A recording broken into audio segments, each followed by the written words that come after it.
Aloha Manga Club, it's your boy Lohali signing in with this week's edition of the Manga Club featuring the one, the only Shaegeeksout. Shae, how are you doing today? I'm good. How are you guys? I'm doing pretty well. It's been kind of a crazy week for me because originally the Manga Club, I was hoping that it would be a live stream every now and then, and it's something that I really, really enjoy. But after a lot of thought and kind of talking with you sometimes in the background, Shae, I came to the decision that we're going to start doing this pre-recorded right now, but that doesn't mean that we're going to have any less fun. So are you pumped for today? Yes. Well, that's terrible. I'm not pumped. I'm super pumped. You didn't expect that answer. Oh, no, I didn't. So we are recording this on a Monday afternoon. It is bright and sunny in Kansas City. It is absolutely amazing. Shae, how's the weather over there? It's actually pretty decent today. It was snowing yesterday, but it's nice and warm today, so I'll take it. Oh, God, I wish it was snowing right now. I love snow so much You'll more. probably get the snow that came through us. I mean, it was nothing that stuck, but it was still snow. Because when you have, like, a really nice snow day, you're just, like, locked inside underneath the blanket with, a manga. Like, to me, there's not really a better feeling, especially if I have, like, a hot cocoa sitting to the side. Yeah, true. I did do some reading yesterday, so. See? I already knew exactly what was going to happen. And Right. we are actually graced today by your new background. I know it's been there for a couple the new weeks, shelves. but they look absolutely stunning. Are you enjoying them so far? I am. It was a huge, long, and arduous process. But man, it's so rewarding now that they're up. My whole loft area that I'm in, it's a lot brighter. I feel like it's better for filming for me. It makes me feel better. It actually helped kick me out of some seasonal depression stuff I was dealing with. And it was just good, even though it was a lot of hard work and it was very frustrating. And I put like 3 of the 7 shelves up wrong. Wait, how did you put 3 of the 7 shelves up wrong? Were they upside down? Well, no, the bottom down here on this one, I can't put the actual like bottom in it because I put the slats in backwards. So I just have my box sets down there. It's still very functional at the moment. It's okay. And then this one behind me, I had put the bottom part of the feet on wrong. So I just had to take everything back out and lay it down and fix it. Thankfully, that was an easy fix. And then on the last one that I put together, I didn't think, and I accidentally put pressure on it as I was standing up. And so like all of my body weight was on it and it snapped. So it's just wood glued together. So I don't really have anything on the bottom of that one right now for that purpose as well. But that's a piece that I can easily replace. So I'll probably do that. Yeah, that's really good. I mean, I've definitely broken my fair share of shelves. It's really, really embarrassing. I'm like, oh God, no! Like I'll put too many manga in there. And I'm just sitting here thinking, dang it. Like, I was so close. It was the last flipping shelf. I was so mad. I literally just sat in my loft and cried. And Steve's like, what is wrong? I'm like, don't worry about it. Go back to bed because it was like 11 o'clock at night. Like, Done. I just broke it. It's okay. I promise. Because he heard it snap. He's like, what's wrong? Are you okay? Like, he thought something had fallen on me. But no. It was just me accidentally breaking it. I'm sorry, Steve. I'm sorry. Yes. But I got these. My family was generous and gave me like cash and gift cards to put them together. And Steve gave me a bunch, and then I'd been saving. So the whole thing was like paid for up front. And yes. That is amazing. Did you have to go pick it up from IKEA? Because these are the IKEA shelves, right? No, we had them delivered because nice. the car had to haul them because they were the full height of the shelves. Okay. So my car wasn't quite long enough for that. You could have strapped them to the roof and just driven really slowly. I've seen that happen. Yeah, no. No? IKEA's far enough away and I have to get on a freeway. It's worth the risk. I wasn't going to take a risk. Not with that many. And it was freaking heavy. Like each box was heavy and dense and full, obviously. Man, like it took 3 grown men to haul it into my house.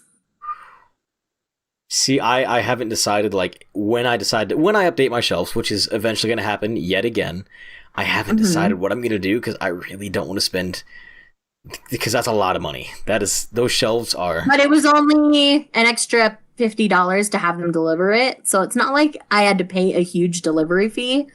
And to do that, like, they hauled it up into the room that I wanted it in.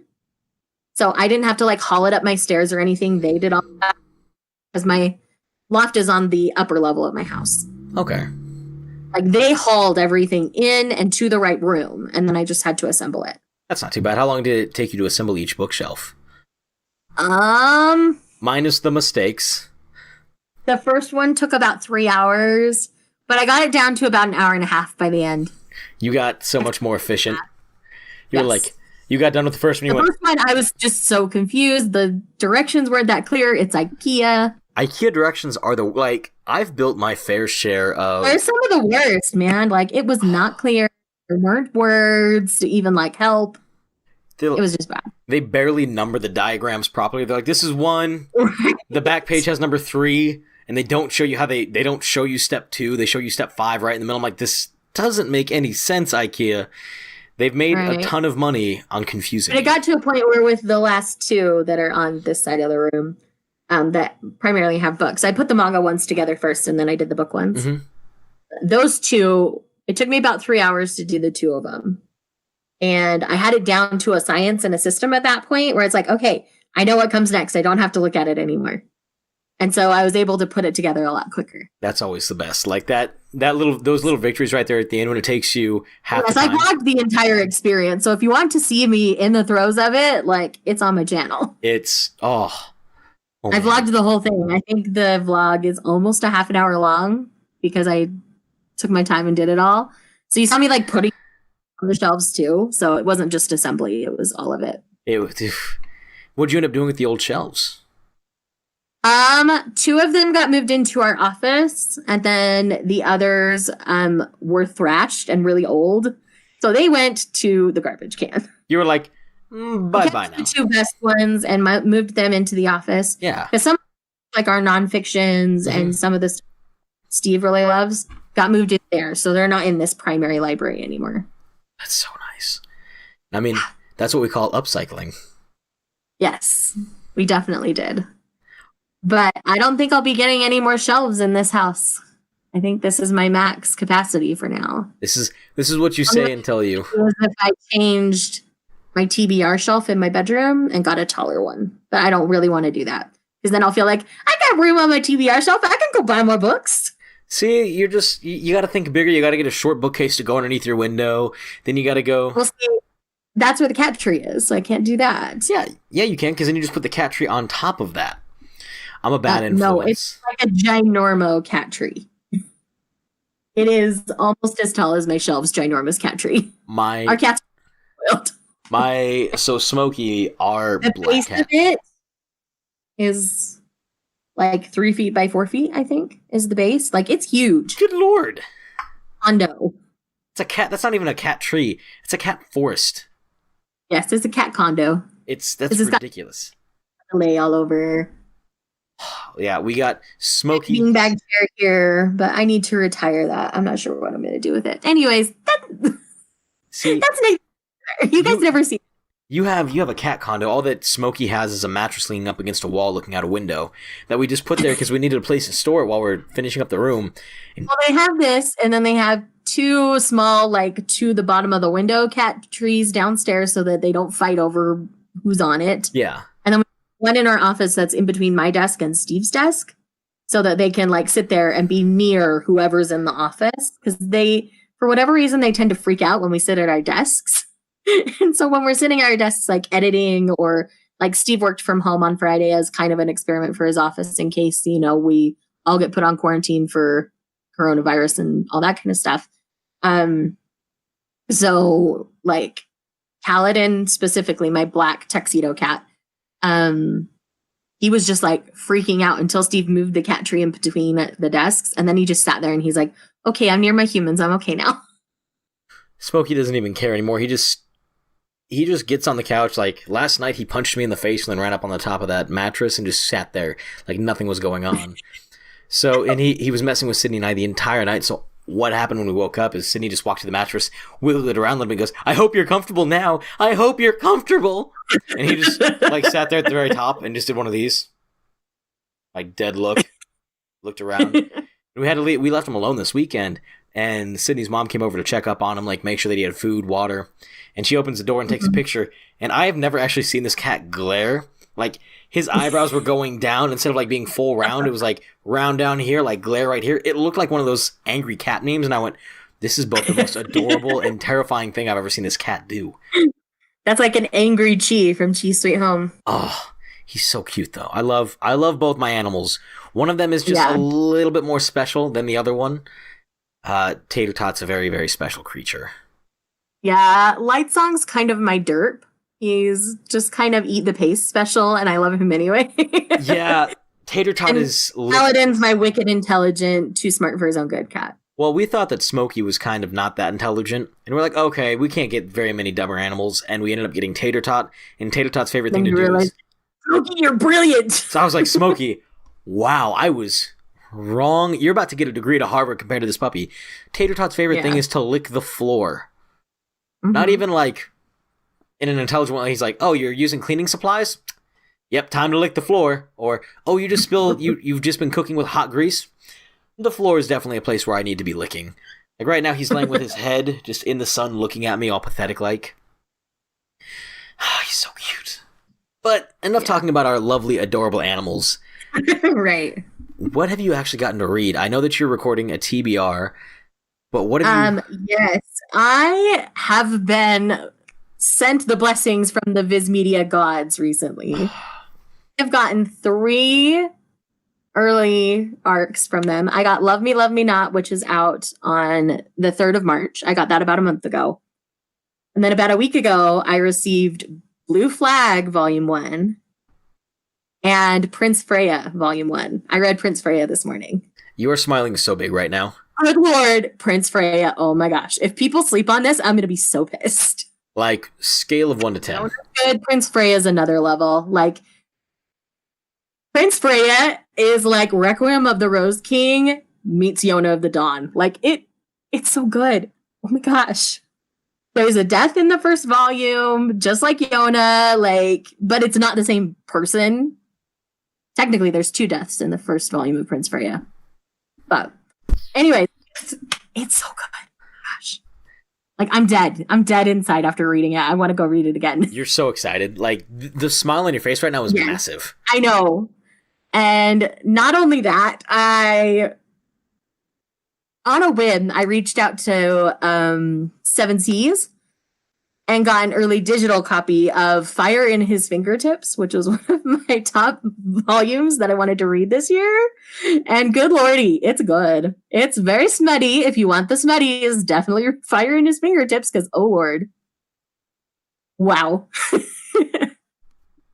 Fire in his What is Fire in His Fingertips about? Fire in His Fingertips is it's basically a hentai manga written for women. And the lead guy is a firefighter. So that's where the fire part comes in. And it's his childhood friend that's the female protagonist. Like, they've known each other forever, but he's kind of this playboy. She keeps like inviting her coworkers out on mixers with him and his fire buddies and stuff. And through a set of circumstances, her building basically caught on fire. And so, like, her apartment building. And so he shows up, like, she's caught up in her room. And so she remembers the one thing he told her. He's like, make a lot of noise and yell if you're safe and we know to come get you. So she finds this like hole of some sort. I forget what it's for. And she starts like banging it like on another piece of metal. So like people can hear her, but she gets overwhelmed and feels caught. And so she stops. And so the guy freaks out and he becomes like bursting into her apartment and he saves her. And he's like, okay, you don't have anywhere to sleep. Come sleep at my house. Oh no. And yeah. That's where the smuttiness ensues. Yes. But initially she like sets up a barrier. She's like, nope, I know how you work. You are not invading my territory. But when he had rescued her, a bookcase fell on him. And so he had like this bruise on his back. And so she's like, oh my gosh, let me help you like put the salve on. And he's like, you left your no touch territory. And he like grabs her from behind and stuff and goes from there. So yes, it's smutty, but it's like weirdly sweet at the same time. Cause the guy, you can tell the guy genuinely has liked her for a long time, but just never thought that she was into him. Yeah. So it's cute. He didn't think that she was into him until she rubs the salve on his back. It's 5 eggplant emojis out of 5 eggplant emojis. That's how we're going to word this. That's a lot of eggplant emojis. That Yep, is 5 out of 5. that's a lot. Ooh. Funny. Do you remember me talking to you about Sweat and Soap? A little bit. Just a little bit. Okay, I read that one as well. How was Sweating? So, because I saw that on your Instagram. Was that on your Instagram stories today? I did an IGTV about it when I read it almost a week ago, and then I posted about it today. There we go. I knew that I saw it today on your Instagram, and I was like, God, yes. How was it? Because it's like, here are things I've loved recently. So it was Blue Flag and Sweat and Soap and Ancient Magus Bride Volume 12, which was one of my favorite volumes of Ancient Magus Bride ever. Where does that rank in your manga overall then? Well, Ancient Magus Bride is one of my favorites of all time. So is that one of the best volumes that you've read of all time? Possibly? Probably. Because what it did is this volume of manga, like, people write off Ancient Magus Bride, and they really shouldn't. In this volume of manga, it talked about, like, the labels that we put on relationships have with people, whether they are friendships, whether they are romantic relationships. And we talk a lot about the labels that Shae and Elias use for each other, because they have that student-teacher aspect on both sides, because she's teaching him about humanity and he's teaching her about magic. So they have this master-apprentice thing going both ways. And also have a husband and wife relationship, because they are married in name. Yeah. They call each other wife, they wear rings. But there's not been a formal, like, ceremony or anything at this point, because she's young and he's an immortal being. Which, see, how do the rules work on that? It's about the labels that they use and all that kind of stuff. And the label thing comes up because two of their friends have different labels than what they use. Like, they use different labels for each other than the other one, too, I guess you could say. Yeah. And so, like, they talk about, do labels change how you interact with the person? And the answer obviously is no. But they opened that whole dialogue. And so you get the whole dialogue with Shae and Elias talking about their labels. And you get these two talking about their labels. And it's just so good. Like, it's so much deeper than what people chalk it up to be. And I could talk about it forever. Can you tell? You talk about it forever? No, you? No, not at all. No, I'd be shocked and surprised.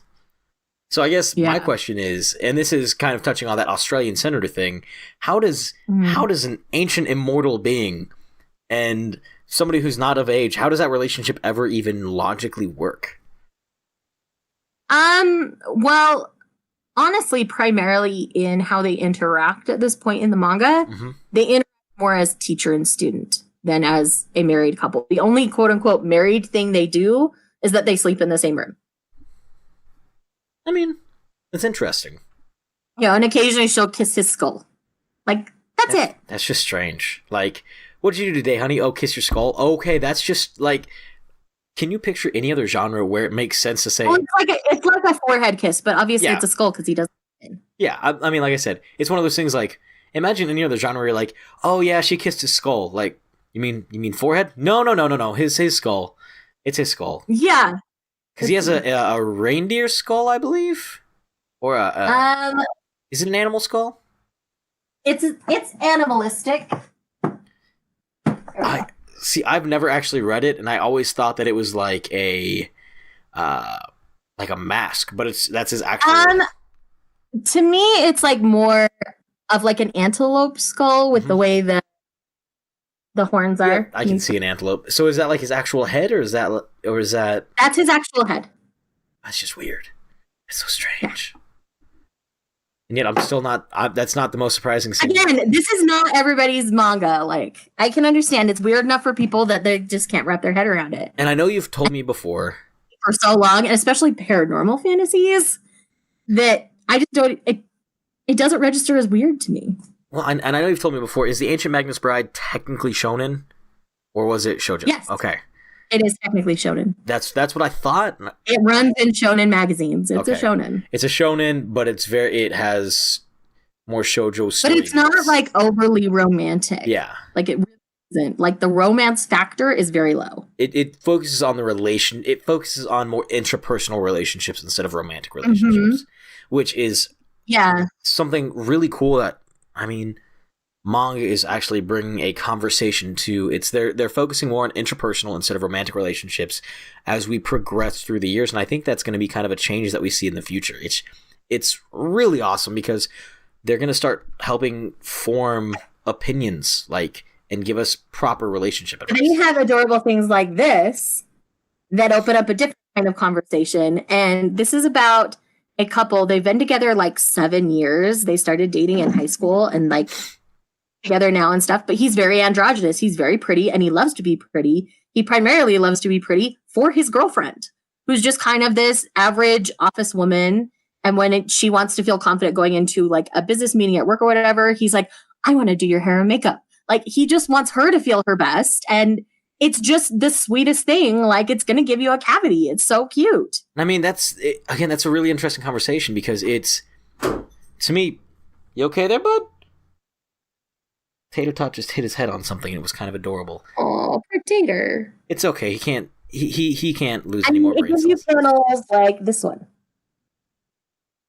Okay, that's adorable. Right? And it's the guy being that cute. He's so adorable. Right? This is them on the back. Like, they're adorable together. I love it.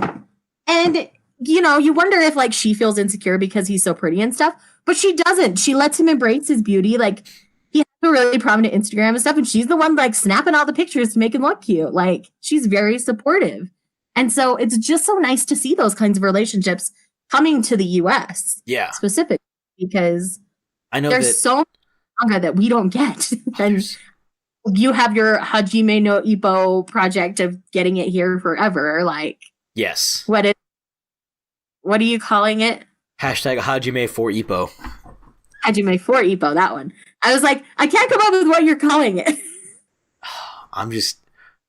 We're getting so many exciting Remind me things. what that one's about again. You talk about it all the time. I do. But it's one of the best boxing sports manga of all time. It's been going. But it's got like 100 volumes or something, right? It's got 120, 130 volumes. It has over 1,400 chapters, 1,200, 1,400. And you've read it all like a couple of different times, yeah, right? I've read it. I've gone through the entire thing fully twice, and I've gone through it selectively 2 more times after that. Wow. And I say selectively because once I've read a volume enough times, there are 1,291 chapters, by the way. Oh my gosh. There's a lot. Yeah. I've read it enough times that there are some parts that I'm like, I don't need to read this because I don't like this specific character. And they do like certain side arcs, you know, when they focus on non-main characters. Yeah. I'm like, and as much as I love George, he focuses on some of those characters a little bit too much. And while you can become attached to them, some of them just aren't as well written because they're not the reason why you started reading the manga. They got introduced at chapter like 600, 700, and you're like, I don't feel anything for them. I was like, I'm already halfway through this. You can't make me feel emotional for this guy. But I still get chills on some of them. The only issue that I have with Hajime no Ippo is the romantic aspect of it. And I can understand that, especially since it was started in the 1989, I believe. Oh, yeah. Like, earlier relationships depict any form of literature, whether that's books or manga. Like, there's a lot of unacceptable behavior. Yeah. And no, it's not that this is unacceptable. It's that some of the characters, kind of do it unacceptably. But the main character, there's no better word for it than the relationship that he's in with somebody right now just isn't healthy. But and no one in the fandom likes this no one in the fandom really likes this relationship. It's the stupidest thing because it started off really good, kind of really sweet, and you're like, okay, when's it gonna happen? It's been 30 years and they still haven't even, like, they've held hands twice. That's it. And they've been dating for like 600 chapters. Oi. I'm like, listen, I don't want, 30 freaking years? Yeah. How's the girl dealing with that? Like, I would have been pissed. Well, but also in the actual timeline itself, it's only been like 5 years. Like, it hasn't been a ridiculously long amount of time. Yeah. But 5 years and only holding hands twice? Like, I would not have been acceptable. Well, she's kind of, Is she the one shutting it down, or is it he? He's really oblivious because he's had to take care of his mom most of his life because when he was younger, his dad died and he's been taking care of his mom. So he doesn't know how to have a relationship with people because he was also bullied in high school. So he doesn't know how to have relationships with people. But this girl is also very controlling. Like I hate girls like that. They give us all of that name, man. Oh, for sure. And it's so frustrating because he just wants to box and she goes, oh, nope, I don't want you to box anymore. If you love me, you won't box. More proof that she is not the right person. Like, dump her ass. Right? It's it's really, really, really frustrating because, like I said, I love it so much, but there's like two things that just really annoy me about it, and one of them is that relationship, and one is a character named Itagaki. I just don't like him. They try to make him interesting, and I get why George did it as kind of like every single thing that happens, I understand why George does it. That doesn't mean that I agree with it, even though he's the mangaka. I'm like, George, it's fine. You don't. What are you doing, dude? We've been stuck on Ippo has not boxed for the past 4 years. Like, in real time, he hasn't boxed in 4 years. We haven't seen him in a boxing match. Because he got brain damage, and they're trying to figure out if he actually has brain damage. In the series itself, I believe it's been about a year. Like, he's taken a time off of about a year, but it's super frustrating. But it's one of my favorite series. I could talk about it for, like you and the Ancient Magnus Bride, I could talk about this for literal days. There's no end. I can go chapter by chapter, fight by fight, tell you why each fight, even the bad ones, needed to happen for the growth of the manga itself. It's so much fun. I just enjoy it so much. The thing with Ancient Magus Bride is I hate that we're current with Japan because I only get a volume every 6 months. That's not the worst. That's gonna be a great thing. But that's okay. I have lots of other series that we're still working on catching up on with Japan, but we're going to catch up with Yona sooner rather than later, and I'm going to be really sad when that happens. Yeah, for me, I'm actually all other series that are almost finishing now, so that'll be okay. And for me, I'm actually once they start translating Ippo, I'm not sure the quickest way to do it because I want it all, but I also don't know how many more years George is going to keep carrying on the story. I'm like, George. Right. Oh, actually, and I remember the one other. There's, like I said, there's 3 things. I forgot the third thing. I always kind of forget about it until I remember it. The other thing that I don't like about Ippo is, and it's my biggest annoyance with all shonen manga. Like, it is literally, as I love shonen, I live for shonen, but this is my biggest complaint about every single series. It's the untalented protagonist. I'm sorry. I'm 100% sorry. I don't care. No. It's. Don't be sorry. I'm with you on that. And this is more towards the audience. It's one of these things that it's, if your protagonist goes from being untalented to being the best in the world, beating out people who have talent and work hard, I hate to tell you, your protagonist isn't untalented. They have talent. I don't care what you call it. They have it. They have this little thing because I have been around people who are actually the best in the world. And I've been around people who are trying to be the best in the world. Like, genuinely, it's a thing that I've seen. You don't get to the top by just hard work. You might not have as big of a talent, as big of an amount of talent as somebody else out there, but you still have talent. And that's the thing that always bothers me is, like, Ippo states, oh, he has no talent. Yet he went on to face the number 2 in the world and fight him to a point where the guy was legitimately scared. Like the guy was fighting him basically saying, I can't let him go to the top. I can't let him fight number 1 because what happens if he fights him and he's not fully evolved yet? I'm like, that's not, you can't be untalented and be that. That's literally, I've wanted to make a video about this, but it would just be standing there for 15 minutes just raging on and on about it's physically impossible to be both the best in the world and to be completely untalented and only having hard work. Right. To me, it's feeding a lie to the audience because they're saying, oh, hard work will always beat out talent. I'm like, no, that's not the case. Hard work and talent. I think that's what I like about Black Clover, actually. I'm not reading it, but I'm watching it. And it's one of those things where Asta puts in the hard work. But, like, you also see Yuno, who puts in hard work and is naturally gifted. Yeah. And grow at different levels, but they're both growing. Oh, yeah. So Asta feels like he's playing catch up to Yuno because Yuno is naturally gifted and working hard because he can't let Asta catch him. Yeah. Because they both have the same end goal. Yeah. And so it's really interesting, like, And that juxtaposition between the two of them. and that's what I enjoy series that are honest about it. Right. And Black Clover is a shonen that's not afraid to poke fun at itself. And I can appreciate it for being that. it is the most honest shonen out there. All of the tropes that happen in shonen, they combine them all, but in a way that they're not taking itself too seriously. And I just seriously love it for that. Black Clover, I think Black Clover knows and accepts, and I don't mean this as an insult. Black Clover got crapped on for far too long, in my opinion. Like, Black Clover's... The anime is why. Like, I get what people say about it, but it's fun. It was the anime that really caused the issue.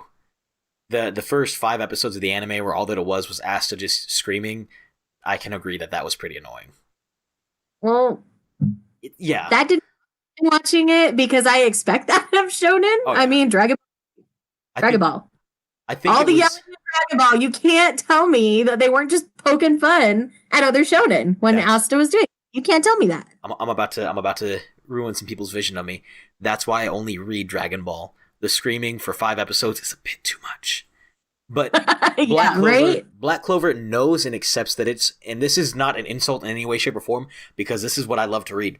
Black Clover knows and accepts that it is shonen trash in its purest form. Oh, completely. And I can appreciate the shonen trash that it is. I love trash. I enjoy watching it. Trash is my favorite. Trash is my hands down favorite. We all have our trashy series. Like, I got trash back here, and that's okay. And that's, if I was going to be completely honest with myself, I think that if this was 5 years ago, 8 years ago, like if Black Clover had started a little bit earlier, I think that it would have passed My Hero Academia. Oh, completely. I think My Hero Academia just started just at the right time. Just like if Black Clover had been solidly in the lead, I think it would have won. See, the thing is, My Hero Academia hit right in the thick of Americans having an obsession with superheroes anyway. Yeah. Oh, it was perfect. A kick in popularity. And so it's just one of those things where it felt like a very Americanized anime in a lot of ways with the whole superhero aspect to it. And so it's one of those things where American audiences resonated with it, I think, even better than a lot of Japanese audiences. 100%. And it's the same thing. And that's why it does so well, is like... Same thing with Bleach. Bleach wasn't that big in Japan. I mean, it wasn't that popular over there. It was only the big 3 in the Western states. Like, I get the appeal of Bleach, but I also don't. So, I feel like overrated. Bleach is bad, but it will never be my favorite thing ever. No, that's fine. And like my husband even agrees, so it's not just a female versus a male thing. Yeah. Yeah, Bleach is fine up to here, and then we don't watch anything past that. No, and that's part of it is the Bleach anime literally they tried to pull a One Piece without being One Piece and create arc upon arc that was just filler, and that slowed the momentum down. If they had done it a little bit more seasonally, they'd have been fine. But the other issue is Kubo Tite, and I believe I touched on this just a little bit in my Kubo Tite's Forgotten Masterpiece video. He got bored with Bleach. Like, he didn't want it to go on that long. And they forced it. Like, he technically ended it at, like, volume 50, didn't he? He ended it a few times. Basically got bullied into continuing. That's what I understand. Yeah. And basically Shonen Jump was like, no, you can't end it yet. You have to keep going. And so he kept going because it was making money over here in the United States.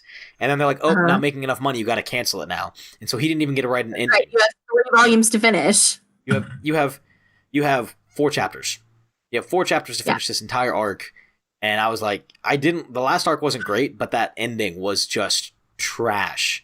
Like, I mentioned it in my video that came out last Monday. I guess since we're recording it, it came out today, but it came out, whatever. I mentioned that ending is just straight trash. Like, the ending is some of the worst. It's one of the biggest disappointing endings I've ever seen from any manga ever. And it's not Kubo's fault.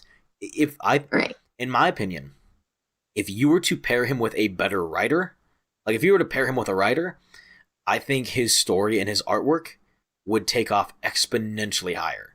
Like, I think he would be in the top 3 just because his artwork is so different and so stylish compared to, especially in the early 2000s, there was no one drawing anything that looked like what he did. And my opinion is, I think that out of the big three over here in America, Oda had some of the goofiest artwork, and I think Oda is the better storyteller. I think Oda's a little bit better of a world builder. I think Naruto's detail in the environments and unique character designs is really fun. But Kubo was able to... He's stylish. Like, if you told me that he just read, like, style and fashion magazines, I would 100% believe you, because you look at the sketches that he does for his covers, or that he just does in the random, like, middle pages. When you look at it in, like, the clothing designs and stuff, he's got that, like... Something different. It's something that you don't get to see. High-end fashion androgyny almost kind of feel to him. And that was before androgyny was, like, mainstream. And, like, you take a look at the Arankars. Like, the Arankars are very beautiful looking. They're not just attractive. They're, like, when they're the thinner models, stunning. They're beautiful. And that's, like, Ukiura is one of the most emo, beautiful looking people, like, Ryukia's brother, I can't remember, Byakuya. Byakuya is a beautiful man. That is a beautiful looking man. And so you're telling me that, yeah. Yeah, you want to talk about a manga with beautiful people. Like, Paradise Kiss is it. Like, look at that. Look at that. That is, see, here's the thing. I think that's really beautiful. This is all about, like, fashion and being a model and stuff. And it's also about teenagers making really stupid mistakes. But I mean, teenagers make really stupid mistakes. That's how things turn out in the end. Like, it's a 5-star series for me. This is good. She's a big one, too. Is that the full smooth? You okay there? Yes, I'm fine. But yes, this is the complete series in the one. This is the 20th anniversary edition out from Vertical. Is it, I'm going to guess, looking at that thickness, probably 3 or 4 volumes total worth? How long is the entire series? 5? Okay. 5. Mm-hmm. So this is almost 50 chapters of manga. It's not too bad. It's 48, I think, technically. See, that's my one concern with, like, if they ever bring, like, the long-running series over from Japan, how are they going to release it? They can't do it volume by volume, because even if you release they'd have volume, to do omnibus. Like omnibus ones, either like what they're doing with the Full Metal editions or like a 3-in-1 situation. I think because you do a 3-in-1, even then, think about that. Like, doing the math right now, 127 current volumes. I have to pull out my phone to do this math because I'm tired. Well, if you do 120 divided by 3, you're looking at 40. Yeah, so even then, that's 40 omnibuses. Like, that's 40 3-in-1s, and they usually only release 4 a year at best. That ain't gonna work. It's gonna take you 10 years to catch up, and you're still gonna be behind. Think about that lunacy. You would have to do something absolutely. Well, Yona of the Dawn, they release one once every other month. So 6. Like, so we get 6 volumes a year. Still and 7 years. I think in Japan they're up to like volume 35 or 36, and we're up to volume 22. So we still have a couple years before we're current with them. I think with a series that big, you'd have to do something exceedingly, like, you'd almost have to release like the first 2 or 3 arcs as like one box set in an omnibus edition, in like a 3-in-1 omnibus edition, and say, all right, this will get us X amount of years ahead. We'll still have to we'll still have to do one every other month for 4 years. But then I think that would be the most logical way to do it. You do the first 2 or 3 arcs. You kickstart it with like a box set and then continue after the box set in the same style. That's what you exact. Otherwise, it wouldn't make sense. Even if you did like the first 10 omnibuses in one box set, or you release a box set of 10 every 6 months, and it only takes you 2 years before you're caught up. That would make, to me, doing something like that, a box set style, would make so much more sense than doing it. Right, but that's really hard where a lot of American audiences haven't read Hajime no Ippo yet. Yeah, and so that's a hard sell to a publisher. If I was going to do this... Are you saying you want to start your own manga publishing company? Yeah, just exclusively for Ippo. Just exclusive. This has been my plan. Like, if I get $1 million, I'm starting my own publishing company just to publish Ippo. I would buy the rights to the anime. I would get the right voice actors, and I would create, like, I'd basically splice it together. I'd make a couple, like, OVAs, like a couple movies, pump them out right there, and I'd release them around the time of, like, major boxing matches. Like, I would time it. So I'd release them around major boxing matches, so it would already be cycling through. Mm-hmm. People would be looking up anime, be looking up boxing, then you tie in Ippo, and then they watch, and they're like, oh, dude, this is actually really boss. And I'd make sure that I get... Because a lot of American voice actors they just don't have that same level of quality as the Japanese ones, which is unfortunate. It's to me, I don't think that says anything about our voice actors. That I just think it's gotten a lot better over the years, though. I feel like more and more we're getting more voice talent over there. I think we are. I think the one issue is some of the long-running series are still afraid to separate voices that have been there since the beginning and trying to get the right voices. And I think that's killing the popularity of certain series. One Piece. I actually don't mind most of the voices in One Piece. There's really only one voice I'm not okay with. Yeah, and main character. Luffy's. Yeah. And I don't mean this as any offense. Everybody else is like perfect to me, but Luffy's just not quite right. I don't mean this as an offense to the voice actress. I don't mean this as the voice just isn't like. But I felt that way about the dub for Naruto too. Oh yeah, like, no. I was fine with Naruto's voice. Yeah, it's. I'm just like, if literally you talk to anyone, you're like, oh, you watch One Piece? Yeah, I just couldn't get past. And I'm always like, let me guess, Luffy in the dub. How did you know? I'm like, it's literally everybody. It's literally everybody. Like, all that I'm picturing right now is if they left Luffy's voice undubbed and just had subtitles for his, and everyone else was their English counterpart, I think it would sell better. It would be ridiculous.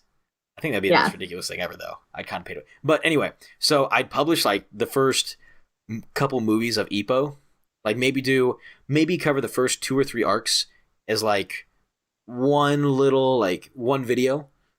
Like, or the first arc in one movie, and just keep doing that for a few, and just keep pumping them out. Like, maybe throw them in some theaters, do it around some like really big sporting events, so people are looking for it. And then suddenly you go, did you know that it has a manga? And then boom, suddenly publish like the first box set for the first movie, and pair them together like a nice wine. You sell it like you get the movie and the first arc, so you can feel them all at the same time. You see what was actually kept the same, because we both know that I go completely out of my way to make a 4-hour movie to make it. Yeah. It'd be stupid. I would lose so much money in doing this whole thing, and I would love every second of it. Right. And that's one of those things where we then come around to stuff that we do have, and it's like, what do you think is underrated? Because obviously there are things that are underrated in Japan that we're never probably going to see in the US. So what underrated things do we have that we want more people to pay attention to? All right, what are your top 5 underrated? Top 5 underrated. They're not going to be in any particular order, but Sacrificial Princess and the King of Beasts is definitely an underrated one. I'm the only one that I hear talking about it prominently, unless it's somebody that I've gotten to read it. Yeah.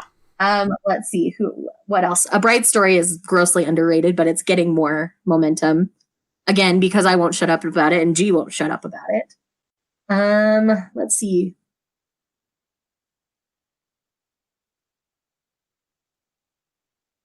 I think Katsuharu's pretty underrated. A lot of people talk about how they love My Love Story, but I think Katsuharu is a similar kind of storytelling that a lot of shonen readers would really enjoy it. But it also has that shoujo feel to it, where it's very pure and very sweet and all those kinds of things that My Love Story is, but it's told in a different way that I think is, to me personally, a little more enjoyable, which is, I adore My Love Story, so don't take that the wrong way. But then let's see, that's 3. Angelic Layer is another one that I think is underrated. Okay. It's a tournament arc, and that's all it is. It's fantastic. Like, it's a shonen. It's battle robots. Battle robots? Yeah, they're like little VR battle robots. And it's a tournament arc. Like, it's so good. And it has Clamp's beautiful art. And then I think Eden Zero.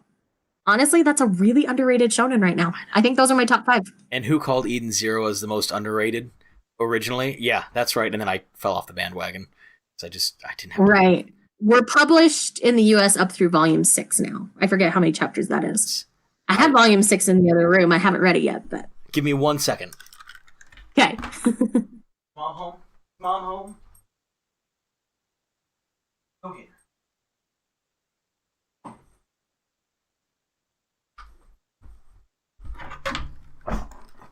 All right, I'm back. Sorry. Okay. Mom got home and Tater Tot was crying to get downstairs. All good. No worries. I have my 2 children napping right here. Yes, mine decided to run downstairs and see what was going on. Yeah, Eden Zero, 100% I think is still underrated, and I'm not reading it right now. As for a fully published series, this is where it's going to get interesting because I think it's a series that should have gotten more hype behind it. I Shield 21. I figured that one was on your list. It is, and it's the same question. I've had this discussion with so many people. They're like, when they've read it, they're like, why wasn't the series more popular over in the United States? And nothing about why it wasn't popular makes sense. I was like, the anime wasn't terrible for the time that it came out. The voice acting wasn't bad. The series itself is about American football, and it doesn't spoon feed you information. But if you go in not knowing anything about football, you learn about it. I just don't know. I don't know if the marketing wasn't right behind it. It was. That's my guess, is that it was really bad marketing because it should have taken off, but it didn't. It should have been.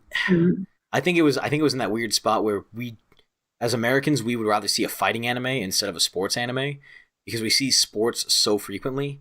But some of the best fights happen in sports anime. Like they're the most like realistic to me. So you can sit there and you can be like, all right, I've seen this happen. So that's 2. Mare, M-A-R, March Awakens Romance, I think is criminally underrated. It was so much fun with Ginta. Like it was just so fun because it mixed a bunch of fairy tale elements with tournament arcs, fighting, isekai elements. There was so much about this that it was, for me, a really, really fun read. That's one I'll have to check out if it's got fairy tale elements to it. It does. Like, it touches on, like, Jack and the Beanstalk a little bit. The Wizard of Oz. Like, it touches on just random little things like that. Sitting here and I'm also trying to think of what I feel is underappreciated, but probably wasn't underappreciated. I think Dead Man Wonderland. This is your personal opinion. What do you think is underrated? I know, but I have to make sure that I'm using some fact too. It can't just be by feeling. I think Dead Man Wonderland kind of I don't know what happened. I don't know why it wasn't popular. I think it should have been really, really good. I liked it a lot. Okay. It was a fun story. Not a lot of people like it, but again, that's a great thing about personal. I think the first half of Black Cat was baller. Like, absolutely killer.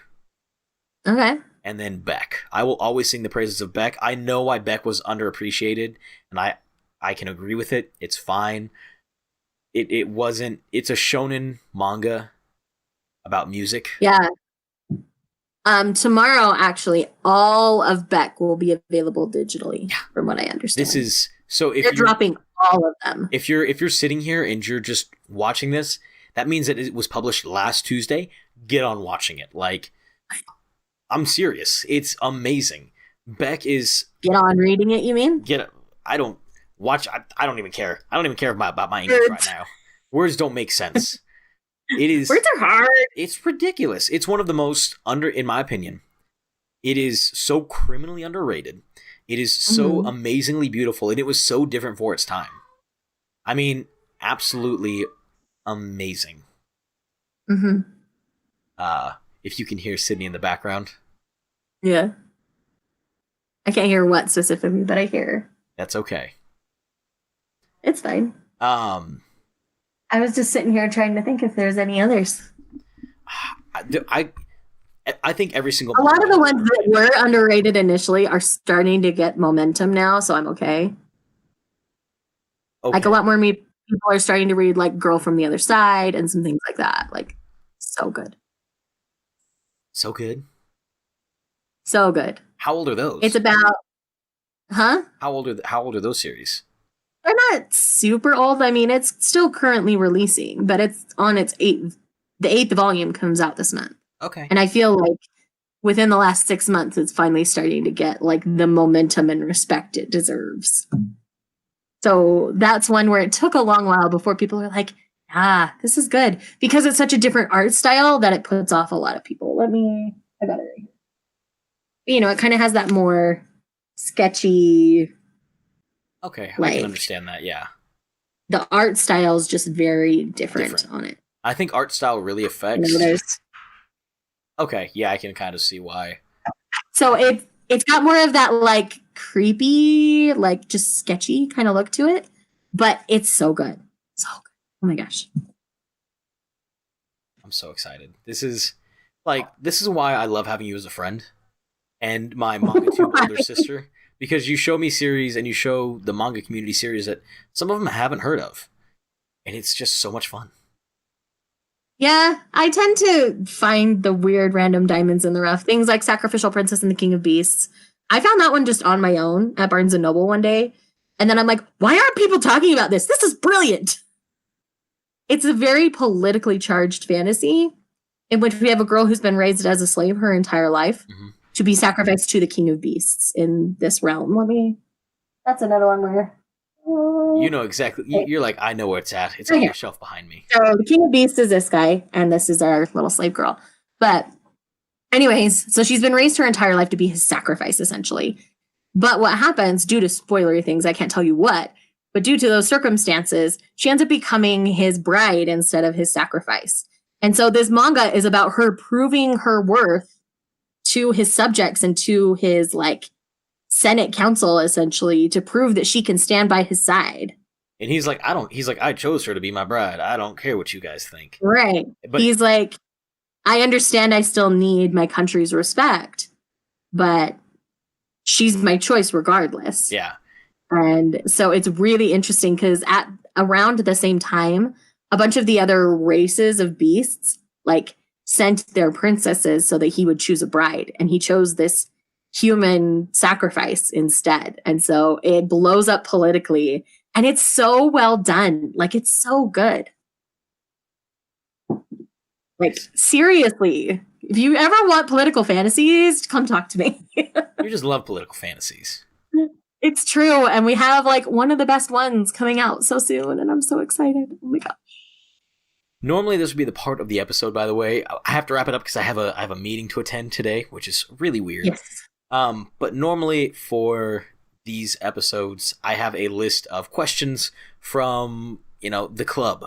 Unfortunately, this time, we did this on such short notice that we didn't get questions. We didn't get questions. So instead, we're going to do the Lohali special and come up with something completely and utterly random. Okay. Because, is there any other way that I come up with the questions at the end? Like, last week it was glasses, and I'm going to be honest here, Zach was not prepared. He was like, man, I was prepared for you to ask any question, and then you asked the glasses thing, and I had no idea. He's like, I was like, you can't outdo me. I was like, my favorite kind of sandwich is a burrito, man. Like, let's do this. Right. If you can only have 3 things on your desk, what would they be? Like 3 actual items or 3 collections of items? 3 items, exclusively 3 items. Okay. Well, my laptop is an obvious one. Okay. A picture of Steve is another one. Mm-hmm. Technically, I have a picture of me and Steve on our desk right now, so that picture. That counts. And then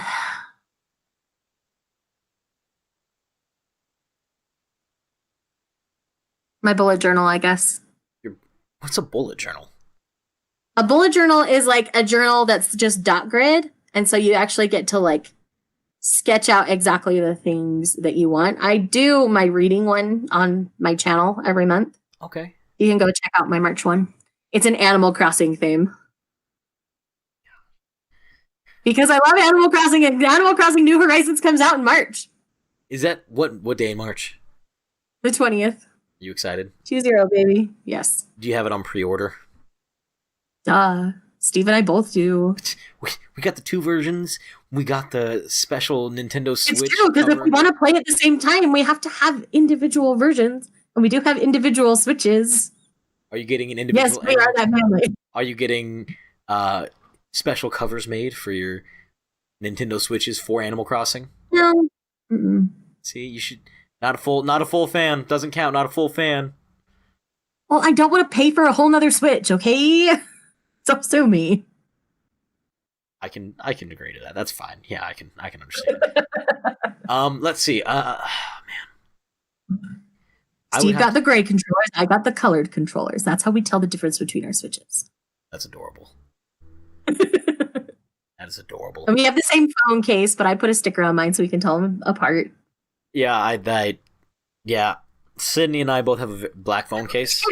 See, that's mine. It's the Long Hairs logo. It's adorable, bookish cat. It is a bookish right? cat. It's a book. Thank you, Redbubble.com. We have all sorts of geeky stuff. See, now I'm trying to think of what 3 items I would have on my desk. This is always a hard part because I ask a question that I don't want that if I could choose any 3 items to have on my desk, because this would help me be cleaner, I would go with a laptop, a set of studio quality headphones. Okay. And I'm looking at everything that I have on my desk right now. Oh God. What's the one other thing you can't do without? You know, it sounds really dumb, but a pack of gum. There you go. I have to have a pack. Like, my thing is, I have to chew gum at all points in time almost. Like, if I'm not recording, I'll just be chomping on gum. You saw me before we started, just chomping on that gum. I don't know why. It's such a nervous tick for me. Like, I have to be chewing. Everybody has their nervous tick. You're good. So pumped. So, like I said, we are getting near the end of the episode. So let us know, what do you have coming out? I know, like I said, we're recording this on the Monday before it's published, so anything that you have coming out in the next 2 weeks? Well, I've got some reading experiments that'll be coming out in March. I'll also be doing a tour on my Kindle. I'll be reading a complete manga series that's older and grossly underrated that I have all of the volumes for. Is it back? Are you going to do No, back? I already own all the volumes. And they are physical. We'll put it that way. And there is an anime for this one. So that experiment will be coming out in March, as well as the tour of my Kindle, which will be showing, it'll technically be the tour of my Comixology app and then the tour of my Kindle, because I do mostly books on my Kindle and I read most of my manga through the Comixology app. Okay. That's how we're going to handle that. And I think I'm going to do some like first impression compilations of some of the new things that will be coming out soon that I got early copies of, or things that have recently released that I want to talk about individually. Let's see, what else is coming out? I'm participating in the Backlist Readathon, so I'll be reading stuff for that, where you focus on reading things that are either on like your backlist or on a publisher's backlist. So I classified as that as anything that's been out longer than a year. Interesting. So that's how I'm handling that. I might throw some manga in there because I have some older ones that are on my list that I haven't gotten to yet. So it'll be an exciting time. It sounds like you have a lot going on. Yeah, when you put out 3 videos a week, like, it's a lot. It is. I remember putting out 3 videos a week. It was so much work, like so much. That's kind of why my edits are kind of low. I don't do really fancy edits because I bring out content more often. Yeah, but I do make sure to edit out a lot of my ums and ands and things that are drawn out that don't really need to be there. I totally understand. Like I said, I keep most of that in. The video that came out today, last Monday, I was trying a couple new things on editing, and I was actually inspired by Zach from Uchi Shelf to try some things, and I was like, I might as well throw it in and see what happens. And it's a lot of fun. But if I was doing 3 videos a week, I would be doing so many fewer edits. I have a lot more time these days, so I could start to bump up my editing quality. So I might. We'll see. I mean, I'd be looking forward to that. Okay. All right. As for me, what's coming up for you? Well, as for me, there's not anything really terribly exciting coming out. Just a few, fun videos. I might be putting out my manga collection for 2020. That might be a thing that's coming out next Monday from when this is published. And then after that, I have a few list videos, a few ranking videos, some actually really interesting discussions that I've been wanting to have for quite a while, but I wasn't sure how. But it's all going to be touch and go for the next couple weeks, but I will continuously be putting out content just like I promised, because there's nothing that I wouldn't do for all of you, except for right now, publish twice a week. So Shae, thank you so much for coming on. I love seeing your face every single time that you're here. You make it such a fun, warm, and welcoming environment. For everybody in the Manga Club, you do, and you do it successfully. For everybody in the Manga Club, thank you guys so much for tuning in. Don't forget to check the links in the description down below for where you can find Shae on YouTube and on Twitter. If you have any other questions, let me know. And for everyone new and old, welcome and welcome back. It's your boy Lohili, and I will see you next video.